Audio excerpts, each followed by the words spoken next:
Hi friends, எல்லோரும் எப்படி இருக்கிறீங்க? நல்லா இருக்கீங்களா? இன்றைக்கி டே பார்த்தீங்கன்னா சூப்பராக சூடாக தான் ஸ்டார்ட் ஆகிருக்கு. ஒரு சூடான காஃபியோட.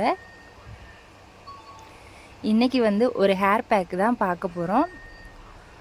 பூ வந்து மலரவே இல்லை, மொட்டாக தான் இருந்துச்சு. ஒரு 4-5 செம்பருத்தி பூவு, அப்புறம் ஒரு கைப்பிடி அளவு வந்து செம்பருத்தி இலை, அதுக்கப்புறம் பார்த்திங்கன்னா வெந்தயம் இருந்தால் சேர்த்திக்கலாம். நான் வந்து சேர்க்கல, ஏன்னா நைட்டு ஊற வைக்க வந்து மறந்துட்டேன்.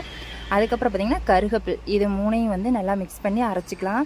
இது கூட நான் என்ன வாட்டர் யூஸ் பண்ணுறேன்னா, அரிசி கழுவி வச்சுருப்போம்ல அந்த தண்ணி, ரைஸ் வாட்டர் தான் மிக்ஸ் பண்ணுறேன். பச்சை தண்ணிக்கு பதிலாக இது வந்து சேர்த்துக்கலாம், நல்லாயிருக்கும். இது பாருங்கள், இந்த மாதிரி பேஸ்ட்டை அரைச்சி எடுத்துக்கலாம். இதை வந்து பார்த்திங்கன்னா நம்ம தலையில் வேர் கால்களில் படுற மாதிரி நல்லா வந்து அப்ளை பண்ணணும். பாருங்கள், நான் அடிப்பக்கம்லாம் நல்லா அப்ளை பண்ணிவிட்டேன். இதை வந்து ஒரு அரை மணி நேரம் வச்சுருந்து அதுக்கப்புறம் வந்து குளிச்சுட்டு வந்துடலாம். நம்ம என்ன ஷாம்பு யூஸ் பண்ணோமோ அதை வச்சு குளிச்சுக்கலாம்.